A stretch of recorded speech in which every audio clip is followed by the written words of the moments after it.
Russians perfect time travel and use it with horrible results.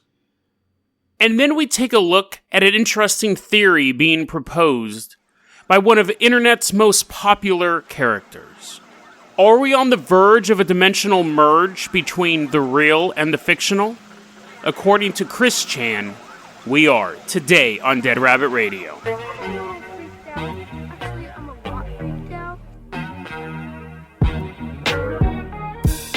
Hey everyone, welcome back to another episode of Dead Rabbit Radio. I'm your host, Jason Carpenter. I'm having a great day. I hope you guys are having a great day too. A while back, I mentioned a Minecraft server that may be available for people who support the show via Patreon. We've been beta testing it for about the past week. Everything seems to be going great. So I want to give a thanks to Burrito, two different people, Cantillions, Eerbardo, Gorgonzola, Henshinki, the King DJA, and the Vale Yard. They've all been just hanging out on the Minecraft server, building stuff. So I'm announcing it now. If you support the Patreon at any level, you can play on the Minecraft server with us. It's actually a lot of fun. It's just we're in the middle of this wilderness. We have a couple houses being built slowly. So if you support the Patreon at any level, you'll get the IP for the Minecraft server, and then I have to whitelist you, and that's to prevent trolling. And I'm going to say this too, guys. If we can behave ourselves on the Minecraft server over a period of time, I will look into reopening a Discord as well. But baby steps. I can much more control activity on a Minecraft server, I believe. It's pretty grief-proof right now, but if we can keep this going for a while without any craziness, and my craziness threshold is quite high, but if we can keep this going without any craziness, then we will look at reopening a Discord server as well. But if you want to support the show via Patreon, that's great. Any level, you can get access to the Patreon, and I can whitelist you, and then you will be able to play on the Minecraft server. Let's go ahead and jump in to our first story for today. And our first story is a sequel to yesterday's story. However, if you missed yesterday's story, not a big deal, because the yesterday's story kind of talked about one character involved in this, and now we're going on to another one. So if you missed yesterday's episode, don't worry about it. It's a good episode, though. I recommend checking it out. We're headed to Russia. We're headed back to Russia. We're going to take the Dead Rabbit rowboat. We got to get a workout. We've just been sitting playing Minecraft all week. My thumbs and my fingers work, but everything else is atrophied. So let's get in the Dead Rabbit rowboat. I will row. You can kick back this time. Sip some margaritas. As I row us across the ocean, I need the workout more than you do. We're going back to the year 2001. And actually, before we go back to year 2001, we're going to row the Rabbit rowboat to Russia, and we're going to visit the news offices of Pravda. Now, Pravda is a Russian news agency, and I'm going to put the word news in quotes, and I'm going to put the word agency in looking side to side nervously. A couple episodes ago, I talked about Taz News Agency. They're the ones who talked about the aliens walking around the park and everything like that, and they're a fairly reputable major news organization. Pravda is a news agency. Again, quotes and side-to-side look. Because while they do report the news, they make stuff up a lot, too. And it's really hard to tell the difference. I learned my lesson back, like, in the early 2000s, that when you read something on Pravda, it probably was fabricated. But you never know, right? You never know. Now, so we're walking around the Pravda offices, and they have just, like, photos of Bigfoot that you actually see them photoshopping Boris Yeltsin, like, taking a shot at them. But then they also have photos of just, like, actual news events. They have photos of the Islamic State, like, taking over parts of the Middle East. So, very, very bizarre place for us to visit. Almost imagine if Mad Magazine and New York Times merged into one office, we have Pravda. To go a little bit of where we're headed, I'm on the Pravda website when I was researching this, and, you have little, like, links, little links all over the place, and one of them was anomalous phenomenon. So I'm reading this article about time travel, and it was in the subject of anomalous phenomenon. I know you guys are impressed I can pronounce that word. And I click on it because I go, oh, there's maybe more interesting articles that Pravda has written about anomalous phenomenon. I click on it. The first article that pops up on the The first article that pops up on the anomalous phenomenon page, no joke, as of doing this is the first article that pops up. Commemoration of International Women's Day.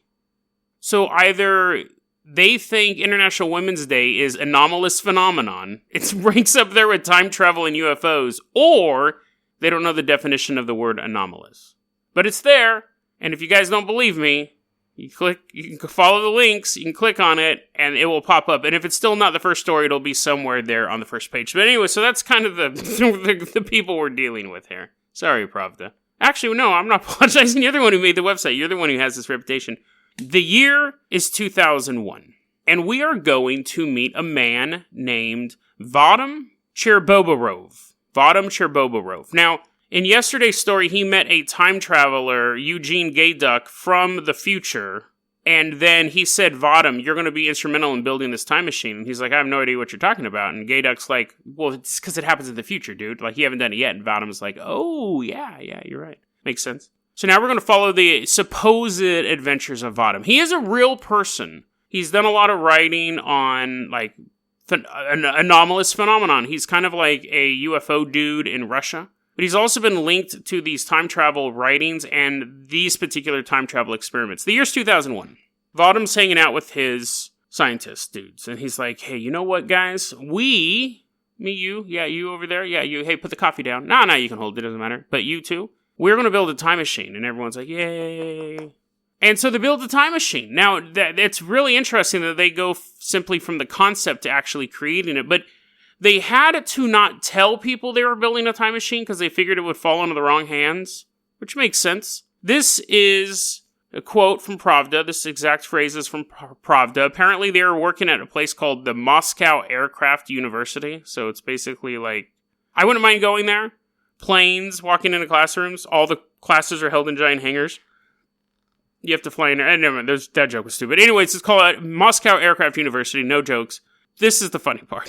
I don't have to make this joke. This is the funny part. This was the quote in the Pravda article. When asked what the scientists were building, here's this quote. Quote, to keep the machine secret, we marked it as a beaver rat trap. Now, here's the thing. I'm walking through Moscow Aircraft University, and I see a weird-looking device in the corner of the room. And I go, hey, what's that? And some guy goes, that's just a beaver rat trap. That's going to make me more curious to, 1, find out what a beaver rat is, 2, how it works, and 3, are there any beaver rats in it? Like, that would make you more suspicious. Hey, man, what's that over there? Oh, that's just a cotton candy machine. What? Oh, dude, let's go get some cotton candy. No, you're going to go back in time. Like, don't name it something intriguing. Just say, oh, that's like a cardboard box disassembler. Be like, it's lame. Where's your cotton candy machine? They're like, oh, that's across campus. I'm like, yay! Running through Moscow Aircraft University. So, it's a beaver rat trap is what they're calling it. But this machine works. We're going to assume everything Pravda said is true for the duration of this narrative, okay? The machine, the beaver rat trap / time travel device works. It actually works. Vadim and the scientists get it to work. It's not a beaver rat trap. They announce it. This time machine 100% works, but it has a very, very interesting flaw to it. It moves you through time, but it only moves parts of your body through different parts of time. So first off, they're going to test it, right? They don't use it on a beaver rat. They get some cockroaches. They put the cockroaches in it, turn it on. All the cockroaches are dead. They're like, oh, okay, that's interesting. Let's see what killed them. Start doing little dissections to peel the top of the shell off. Their Doogie Howser music is playing while they're poking it with little metal. What they figured, not metal, they're using like medical tools. What I'm saying, they're not using shards of steel. What it is that, like, their eyeballs went 100 years into the future, so their eyeballs would have aged 100 years, while I don't know if cockroaches have livers, but for the sake of this, they do. Their livers go back in time 30 years, and their tummy goes forward in time 10 seconds, stuff like that. So it teleports parts of you into the future. Parts of you get older or younger as if they were going back in time. Then they go, let's fix this machine. Because we have something here. We have a cockroach with 100-year-old eyes, 30-second-old stomach, and a liver 30 years ago. So they go, fix it, fixing it. And then they go, it's all fixed. Let's throw some mice in it. Throw mice in it. Open it up. All the mice are dead, and it's the same thing. Body parts of the mice are aging at different rates. Now, you're saying that's technically not time travel. Like, time travel is traveling in time. But their organs are traveling in time. But they're, like, still... It's not like their lung disappeared. Just they had a lung as if they had lived 30 years. So, they're on to something. You gotta give them that, right? They're on to something. So, all the mice are dead. And they're like, oh, great. So, we'll fix it. Now, here's the thing. This is what I don't understand. So, you kill a bunch of cockroaches, and you fix it. Wouldn't you test it on more cockroaches? Just to see if you got the fix right? Instead of moving up to mice? So the mice die. You know where this is going. The mice die. They fix it, and they go, we need to test it again. And they go, do we have any more mice? And they're like, yeah, we already did mice. Let's get a puppy. Now, don't freak out yet. Don't freak out yet, okay? They get this puppy named... They get a puppy named Lunar Rover. Which makes me think in space there's a puppy called Time Travel Machine. But this puppy named Lunar Rover is put into a time travel machine. They open the door. The puppy is alive. Little Lunar is alive, but suffered such massive brain damage, it starts attacking him like it has rabies. And they're like, well, back to the drawing board.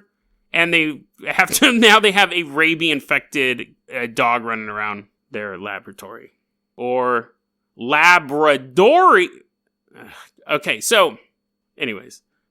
Brain damaged dog. That's, I guess there's really not a joke. I tried forcing one in there. Okay, so anyway, so you've done that. You killed a bunch of cockroaches. You killed a bunch of mice. You gave a dog time rabies through the portal of time. Fixed the machine. What's next, man? Vadim and 8 of his buddies crawl into the time machine. They're all huddled close together. I always imagined this thing was quite small, but if it could fit 8 dudes, I mean, that's like a lot of dudes to fit into an enclosed area. So they're all, get in there. Why are you still drinking your coffee? Put that down, man. You've been drinking that this whole time. And they're all squeezed in there.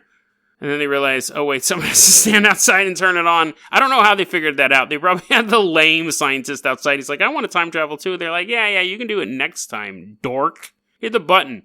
Shut the door on him. So anyways, they hit the button. They get out. Totally fine. No one has rabies. No one's biting each other unless he's really good at hiding it. He's like, see you guys later. I'm headed home. And he's driving home. He's like, I can't wait to bite everybody at home.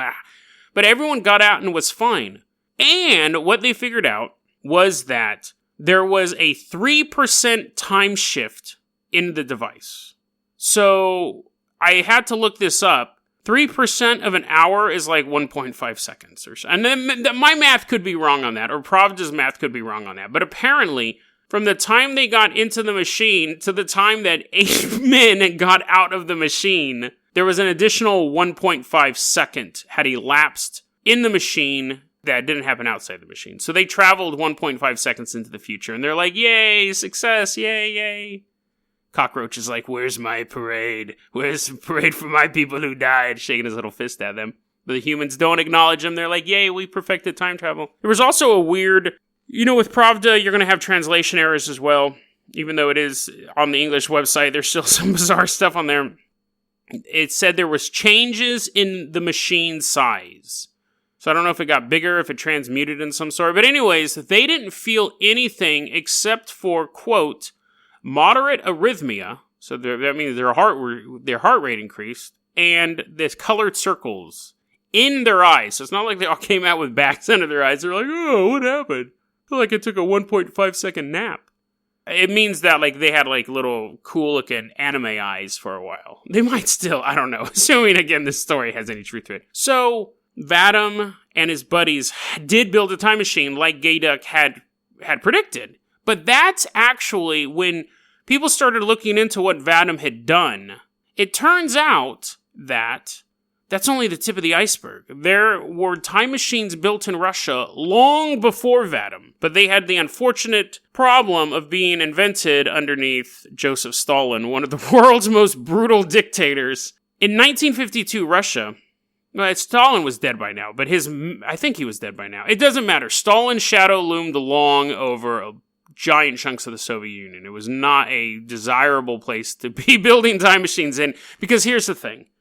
Like in the West, you build a time machine, people go, would you kill Hitler? Would you go back and kill Hitler? Like, that's kind of the go-to question with time machine. In the Soviet Union, they're like, Hitler's dead. We have our own, this horrible dictator here, and his horrible apparatus he set up. If I could build a time machine, I wouldn't kill Hitler. I'd go back in time and stop the rise of the Soviet Union. And so you can't build those time machines in the Soviet Union.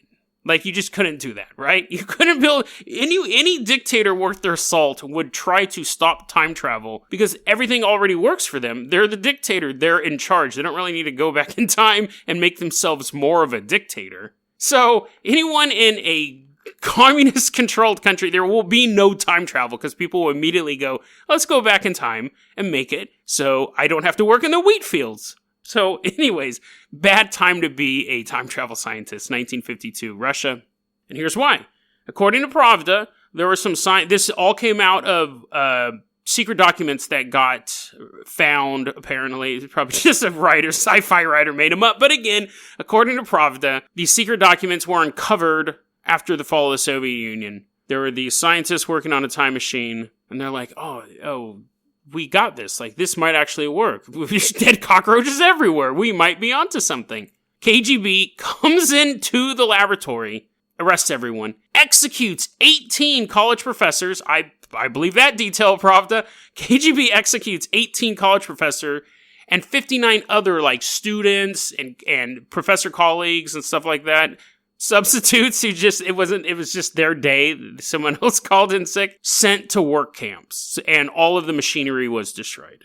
But later, the program gets started back up. And this time it gets started back up with government supervision because we're in the year 1961. And they're like, well, we're kind of losing the space race. Maybe we can win the time travel race. But looking at all the professors, all the scientists, no killing Stalin. No reversing the Soviet Union. And they're like, yes, sir. Everyone has their fingers crossed. Build a time machine. And they get some of the best Russian time travel experts in the country, all 8 of them, because there's only 8 of them at the time. The 8 leading time travel researchers are working, building this machine. And then one day, people go to work, like everyone goes home, by 8 leading researchers. I'm just the guy who mops the floor, and they're like, see you later. He goes home, comes back the next day. Building is demolished. The building they're in was demolished, and all of the researchers are gone. And so people go, oh, well, Stalin's up to his little tricks again. Good thing I went home early that day. But the idea is the time travel machine may have vanished them all away. Building gets destroyed. But again, if this story's true, it's most likely the KGB just came in, shot everybody. Now we're jumping up to the year 1987, so we're near the end of the Soviet Union. Things were pretty good. Gorbachev's in charge. Everyone's still afraid nukes are going to fall everywhere, but it's not as bad as back then. And the program gets started back up, which makes sense, because if the Soviet Union knew that things weren't going well for them, they're like, if only we had some way of reversing time. Again, no killing Stalin, but if we could go back in time and maybe get a better version of the Cuban Missile Crisis, or we could get more land in Germany or something like that, we could be in a better position. So you can start building this time machine again. Scientists were like, yes, start building the time machine in 1987. August 30th, 1989. Boom. There was a massive explosion on the Anju Islands. This is where this laboratory was, where they were working on this new time machine.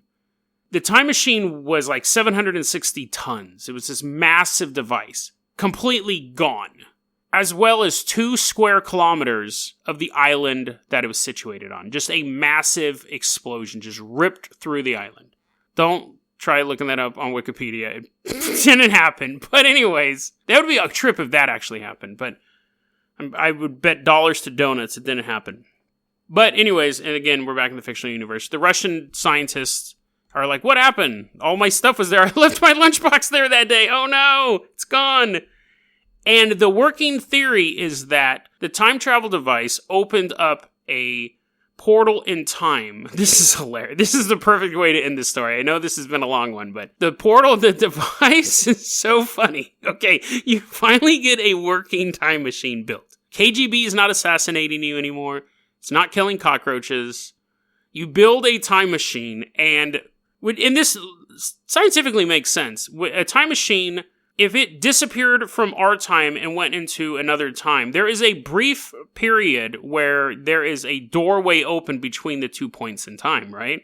So it's not like you blink out of existence. I mean, this is all theoretical, but you blink out of existence and you appear in their timeline. It would be the same thing when I open a door and leave my living room into my bedroom. And no matter how fast I shut that door, it could be a millisecond. I can't pass through it without something being opened there. The working theory is this. They got a time machine to work. They teleported it in. This is so funny. You build a time machine. It's your life's work. You activate it. You go to this is the theory. They went to a precise point where a meteorite struck Earth. And so when the time travel, I guess if you're going to the future, you don't really know, but the time travel machine opens up a portal right when a giant asteroid was hitting the planet. And what happened was the time machine did go into the future, but the asteroid, the impact of all that energy smashed into our reality and destroyed these islands. I should have looked up and see if there was ever an explosion there. Hold on a second. So I just spent about 5 minutes looking up. The only reference I could find, and this is kind of what I figured, the only reference I could find to a massive explosion on those islands is basically either copy-pasted from the article involving this story, or it involves the time travel story in another way. So I don't think it happened. I looked around a bit. Watch out, because I went to the first website I went to defeated my ad blocker, and it was a bunch of pop-ups. That's honestly what took me so long. But it was just a second, because I edited it like time travel. And let's finish this story off like this. And actually, we're going to finish off the episode like this. I've run out of time to talk about the dimensional merge. I apologize. We'll talk about that tomorrow. We're going to end the time travel story like this. Massive explosion hits the Anju Islands. Time travel machine is gone. And people are like, all that hard work, and all we got was 2 kilometers of decimation. And we lost some of our leading scientists. Will we ever know what actually happened? And then, beep, beep, beep, beep, beep, beep, beep, beep, beep, beep, beep, beep. They start getting a message. And they're like, hurry up, Johnny, pick up that radio handheld set thing. Because it's 1987 and we don't have, stuff that Jason can identify. It's just a telephone sitting on top of a computer. They pick it up. Hello? And then they get this transmission from the scientists in the time pod. So these are the exact quotes. This is the exact quote that came from these fictional scientists who traveled into the future. We are dying, but keep on conducting the experiment. It is very dark here. We see all objects become double. Our hands and legs are transparent. We can see veins and bones through the skin. The oxygen supply will be enough for 43 hours. The life support system is seriously damaged. Our best regards to the families and friends. Transmission just cuts. Time travel is immensely dangerous, but all travel is. When we first started going across the oceans, very, very dangerous. Traveling into space, very, very dangerous. It's funny because a lot of time, traveling into space on a scale is as dangerous as traveling across the ocean. It seems it takes more energy to do it, but it's around the same level. And it's easy for us to now go, oh man, space travel's so spooky. Like, you're getting up there and you can get lost in the middle of nowhere, and if something happens, you're just kind of boned for 6 months. And then you hop on a Carnival cruise and just go, hey, party down, doing the Macarena. We can perfect, or we can make space travel faster and safer, like we have made sea travel. And sea travel is still dangerous, but we can make it faster and safer and cheaper to the point where in 100 years, you'll have people with private spaceships flying around the moon. Time travel is one of those things, though, that if we ever do get the hang of, and I do think it's possible, but that's a whole other, that's a long discussion about what actually time travel is. But the idea of traditional time travel, of being able to go back into the past, if that is possible, it's not only dangerous for the travelers themselves, getting stuck in time, machines breaking down, dematerializing. It's the only form of travel that's dangerous to everybody else as well. If a boat sinks, the people on the boat are having a bad day. If a boat is carrying some sort of oil, some sort of noxious chemical, radiation stuff being shipped somewhere for some reason, sinks, It's a bad deal for a bunch of people in the area, maybe a generation of people. And the same thing with a spacecraft. If it has some sort of nuclear-powered engine and it blows up, the area is going to be irradiated, and maybe for the next 500 years, people aren't going to be able to be in that area. But those type of disasters are would be very, very hard to come by. Time travel is, you hit a button and you jack up the entire time stream. Like, everything has changed because you were an idiot. I once started writing a story a long time ago, and it was about a group of scientists who built a time box. They could see different periods of time. The first thing they do is, let's see what would happen if Hitler won World War II. It's always an easy question because it was such a pivotal moment in world history. So they look into it. It's not like a cardboard box. It's not like a diorama they're looking into. They're standing inside this encased metal box. They dial in the coordinates. They're doing their sci-fi stuff. I'm not good at writing the technical stuff. It's just magic, basically, but with a science fiction bent. It really is what a lot of science fiction is, except for hard sci-fi. But anyways, they go ahead, they activate the device, and they can see basically their location in a different time period, and they can get like readouts from other places. So they put in their little thingamajiggers, and the world is a vast wasteland. They're like, oh, that is what we figured. If Hitler had taken over, the world would have collapsed.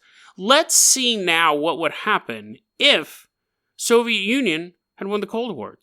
Vast wasteland. And they're like, USA, USA. But then they go, let's see what would happen if Kennedy hadn't been assassinated. Vast wasteland. And they're like, what is going on?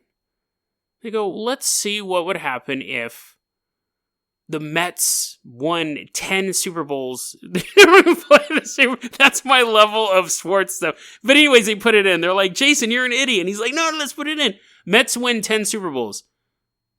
Vast wasteland. And they begin just putting in just minor stuff. And the world is destroyed in every possible other scenario. Then this box they're in is shielding from all the effects of time travel. They end up leaving the box, and they're like, we don't know what to make of that. And once they leave the box, these two time travelers show up. They're like, we're here to deliver the exposition. The time travelers say, there is not a single event in human history that has not been perfectly modified by us in the future. Everything that you think is free will is actually somebody coming back from the future and having to change it, because otherwise the world would be destroyed. Everything that you do is totally corrected by us. And now we have to correct you, because this device shouldn't exist.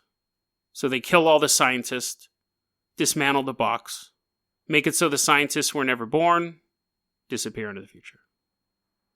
If time travel is real, it is being used every single day. And the world around us is a finely tuned machine. Because the people in the future already know the past, and to ensure they have a future, they have to correct our past. Nothing is left up to chance. There is no free will. Everything is polished and perfect for the sake of those in the future. DeadRabbitRadio@gmail.com is going to be our email address. You can also hit us up at Facebook.com/DeadRabbitRadio. Twitter is @DeadRabbitRadio. Dead Rabbit Radio is the daily paranormal, conspiracy, and true crime podcast. You don't have to listen to it every day, but I'm glad you listened to it today. Have a great one, guys.